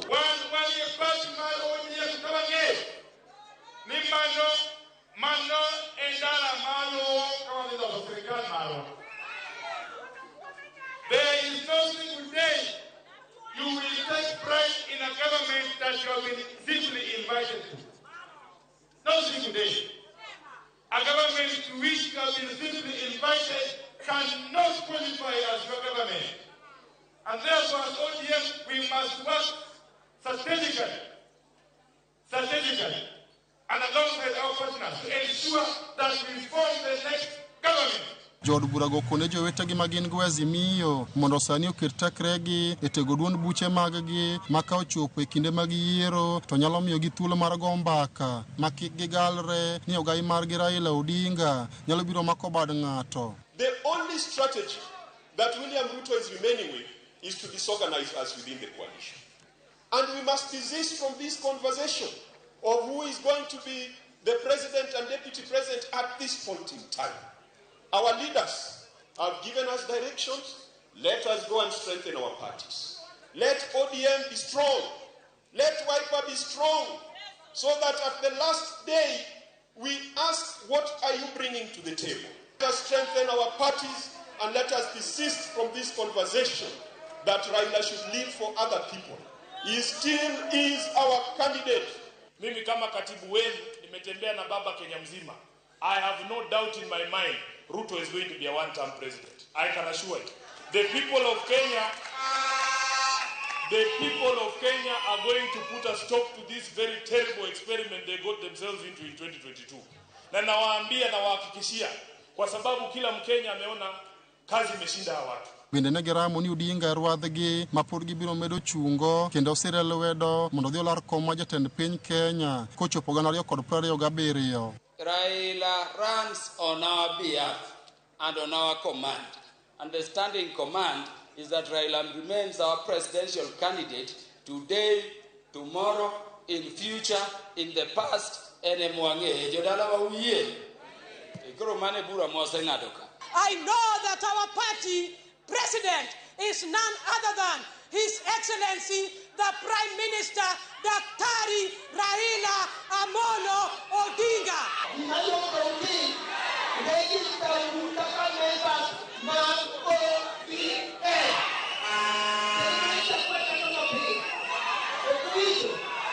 Ali Abich, Ramogi TV, Homa Bay.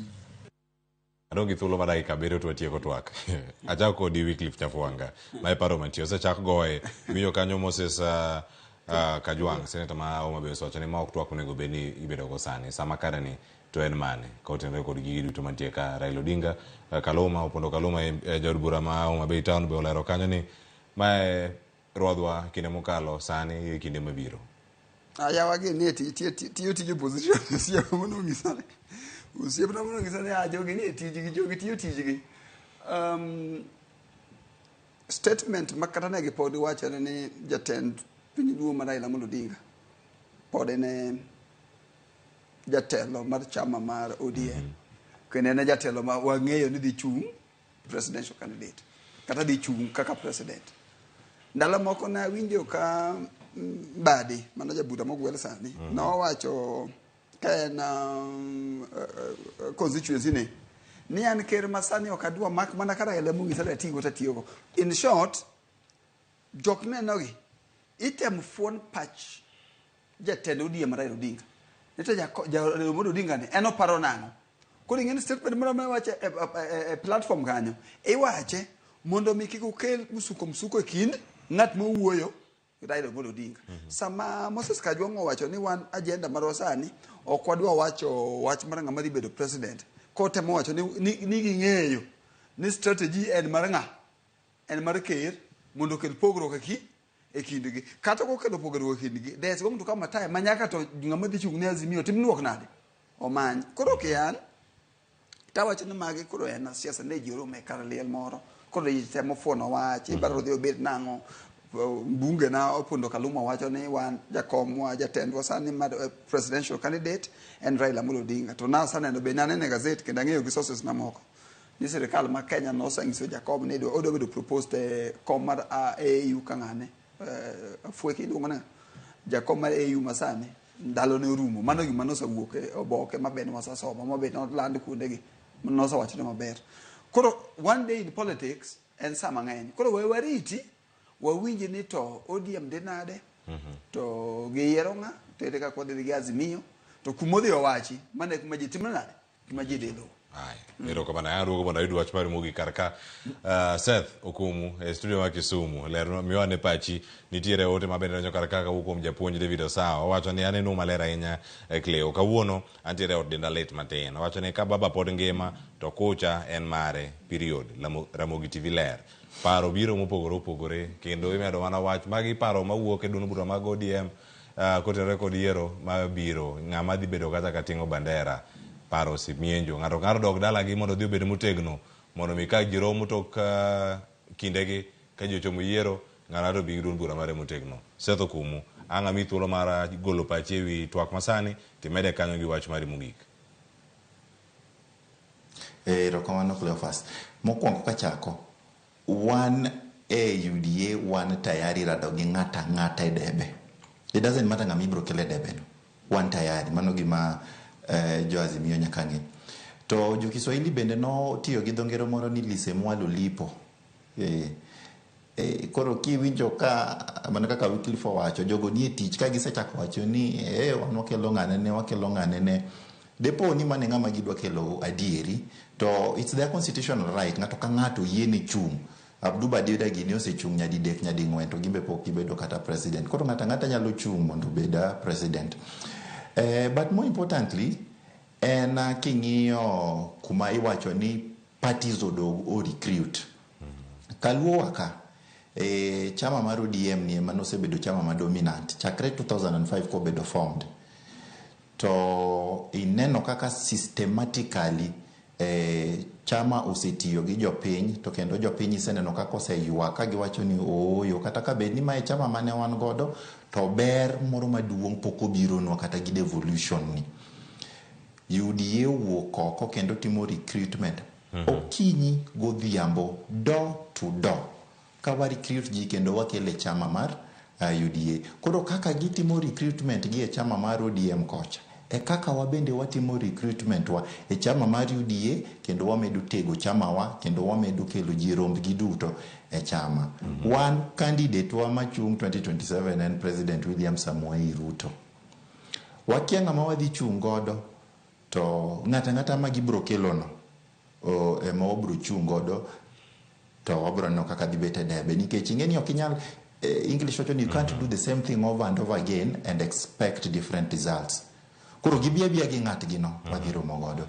To katieko to nadwa ng'iso jopiny ni gik matimore Kenya gi regard cost of living ok en mana Kenya, gini osebedo ka affect piny mangima kuonde mopogore opogore. King'iyo taxation wa kaka wabedo taxed at this point, ok en nikech en hero mar sirikal, but en nikech obligations mek gope mane wakao. Ka japiny deng'e ni gop Eurobond kata siling nokochopo Kenya ka, pesni go no the offshore accounts, and yet wan manyaka wachul pesni mane wakao go. So for us to be able to meet obligations go duto te, nyaka wabed gi that revenue stream mondo wagol. To kata king'iyo tax to GDP ratio wa mawan godo sani Kenya ka, it's around 16%. Nitiere recommendation mowuok e World Bank kawacho ni onego wachore mochop nyaka 20% mondo mi obed sustainable. Koro nitie mechanisms mwatemo keto in place, nitiere tax base mwatemo widen, ineno ka KRA no the employ officers, enforcement officers, mawuotho kuonde ka kuonde, katemo widen tax base. Once we have widened that tax base, japiny dhi yudo nafuu nikech taxes ka inyalo duok gi piny ka wan gi that wide tax base mondo wa increase collection of taxes. Koro mbele ka to gik moko idhi los, kata bech mafuta ji oseneno ka dok piny, bech mogo dok piny. It's a gradual process kaka Wycliffe no wacho no. These are policy issues, they are going to take time, but chutho gik moko dhi bedo makare. Niro kamana ahinya mano Seth Okumu kwa mido thuolo matok kodwa bende ukinyi makano kiwuok e studio ma Kisumu dakika oseromo 55 mae sama onego bedni awuok kar ka. Koro Wycliffe Nyafuanga ami man like achiel kende ka mondo mi koro emiya wach mari mogik ka to wawuok ka koro ji odhi ochak paro sap buru ne jokopere kiny bende Valentines. Otherwise erokamano Cleo kuom host wa mana kaka wacho ga pile ni ng'ato ka ng'ato oyie koyudo nje bure kijangware tiatia matek kanyo kijapitho gwen ki ng'ama use duka ni moro matin watiyo matek mondo magi tiyo matek opijana wasan tiyo makete matimango ema kelo mwandu koro watiyo matek siasa tigoyo to siasa boke ka emotionally ing'iyo gige ni tiyo matek mondo obed I hope ni sirikal dhi neno kuma piny dhiye to gidhi timo the right thing mondo timre, opposition be dhi timo tije to wan te wa jo Kenya mondo Kenya ka kuo bede mondo dhi mbele kaka jopiny. Erokamano ahinya. Agoniyo kamano kuom thuolo mar bedo kod Ramogi TV odiochieng'ni makono ka watwak kendo kurango chal mar piny Kenya. Koro Ramogi Jwang sa pod en sa 4:55 nantiere ka kod jowetewa Sharon Ong'ao kaachiel koda ka Joyce Oduor. Wacho ni jogo duto mokelo chenro biro yo makare moting'o director odiochieng' ma kawuono Wuodu Yoma en Katwenga koso Kabudha. Aya Wuodu Yoma Kabudha mano Alex Obado kaachiel koda alange duto mantiere kanyo moting'o jo mak duol, engineer mar duol, jo mak picha. Eruka mana ahinya nyaka jogo mokao picha makama okete mbui mag YouTube, Facebook kaachiel koda ka X ka wantie kanyo kod Betty Akinyi. Wagono erokamano ahinya kuom yudo thuolo mar bedo kodwa e chenro ni mar mbaka romo ka wakolo chal mar piny Kenya nataye chenro nyinga Cleophas Oluoch jakisumo kanya kwar mokeo nyaka chango oriti masani wenda nano godo e studio med neno Ramogi TV e chenro mabiro.